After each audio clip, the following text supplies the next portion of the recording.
Hi, everyone. Thank you so much for being here today. My name is Yasmin Al-Fiki. I am a behavioral and data scientist at Jury Analyst. In today's session, we'll focus on how we can turn messy case facts into better predictions for your juror responses using structured science plus advanced methods like AI. So AI here is defensible, explainable, second opinion on defensibility risk for your case evaluation, providing you with data that you could use to make decisions and doesn't replace human judgment.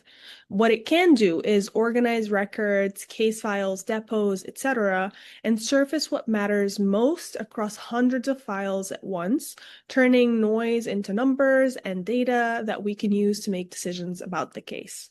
So we'll take a look at what are some of the factors that we include in our case score when we're evaluating a case, when we're trying to surface the weaknesses and the strengths of a case.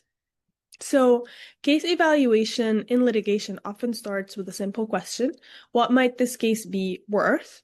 But for trial preparation, a more useful question is often, where is this case vulnerable?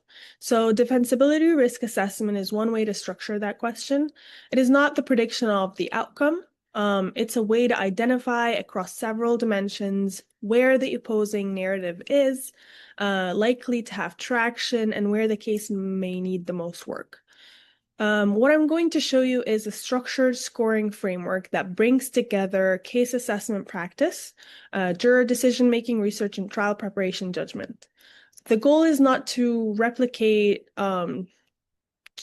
lawyer decision-making, but to make the underlying risk factors more visible and more consistent to evaluate with the assistance of advanced methods like AI.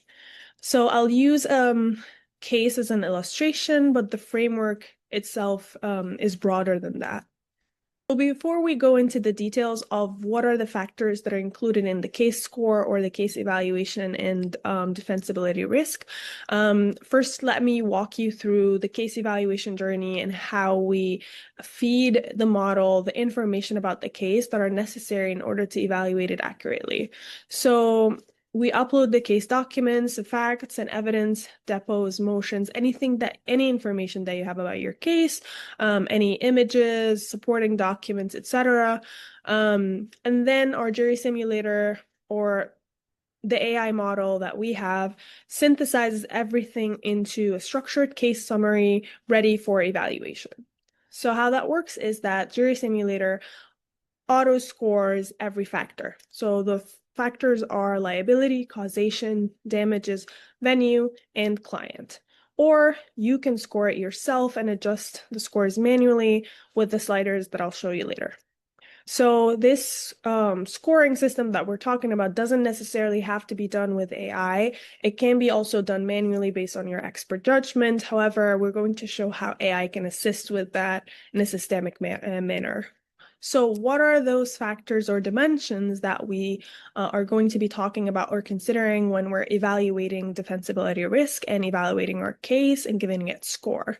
The five-dimension model that is based in the literature and backed up by science is looking into liability, causation, damages, venue, jury, and client, but not just as a whole, but also breaking them down into subdimensions. So the calculator basically scores a case across those five dimensions, each scored from 0 to 20, and the total is 0 to 100.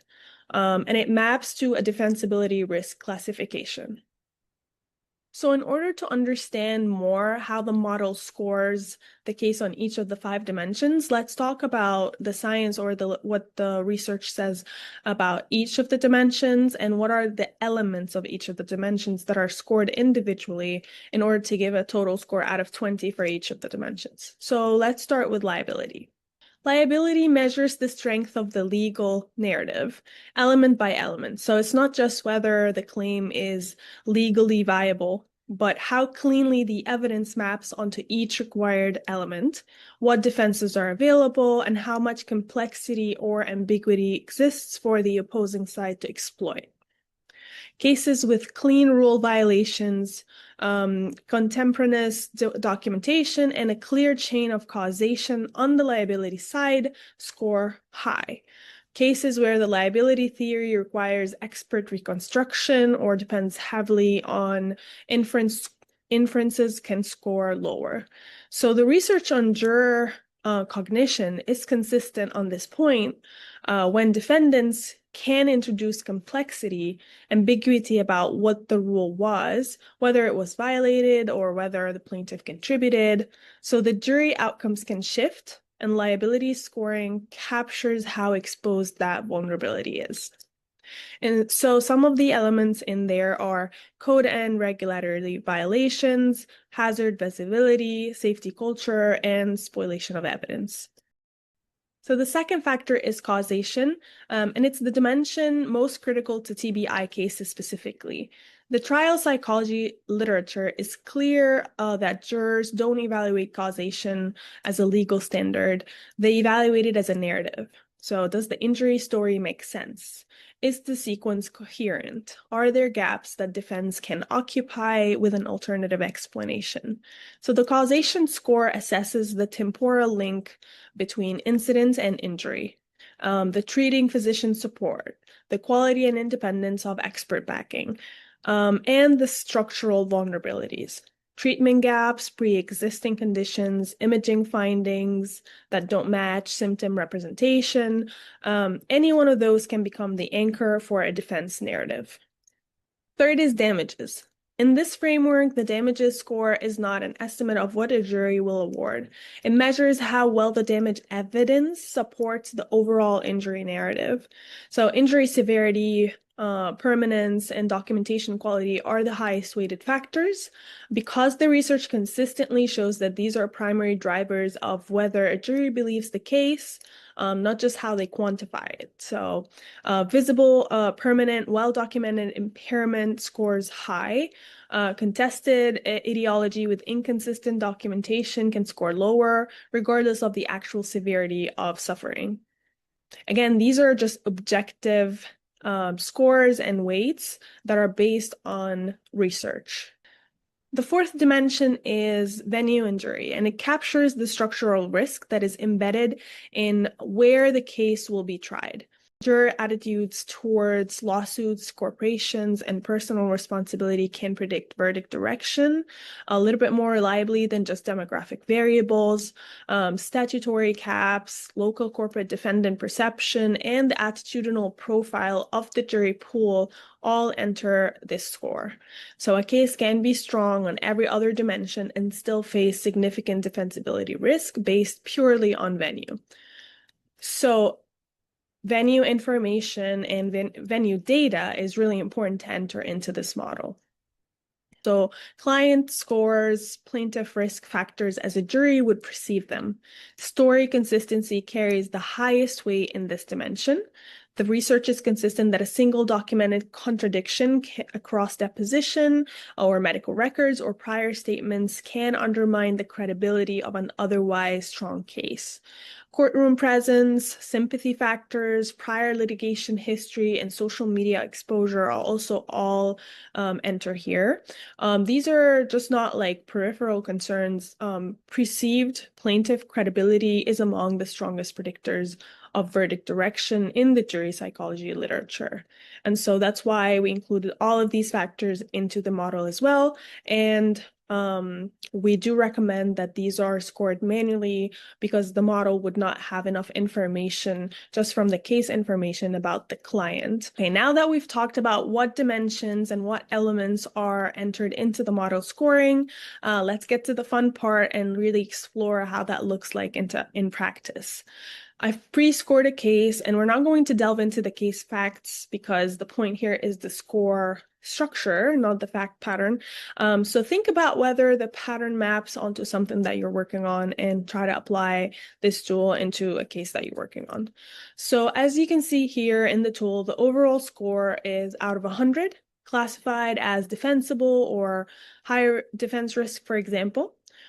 Before I break down each dimension, look at the 5 subscores at the top: liability, causation, damages, venue, jury, and client.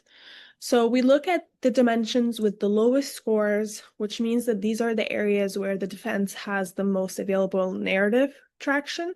For example, a low liability score could mean a jury uncertain about whether the defendant actually broke a meaningful rule. The classification describes is the distribution of narrative traction across the 5 dimensions and how many of those dimensions are currently available to the opposing side. What is important to note is that the score is most useful as a diagnostic tool. It tells you where you're exposed, where your weaknesses are, where your strengths are. It highlights any hidden inconsistencies, any hidden patterns or themes by giving it a lot of information, and it synthesizes and quantifies that information into numbers that you can use to evaluate the case or identify where your work needs to be directed towards, where you want to spend more of your time towards, what arguments that you need to strengthen, what arguments to avoid, etc. And so I do like the quantification aspect of this tool before you could dig deeper into the narrative and the details of the case. So you might be thinking about this question right now, why use AI-assisted case evaluation? And I want to address the reliability question directly because it is the right question to ask.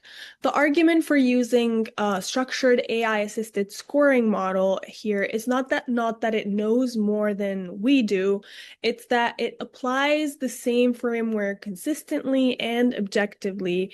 And the weights in this tool are drawn from the empirical literature on juror decision making, attitudinal prediction, and deliberation outcomes.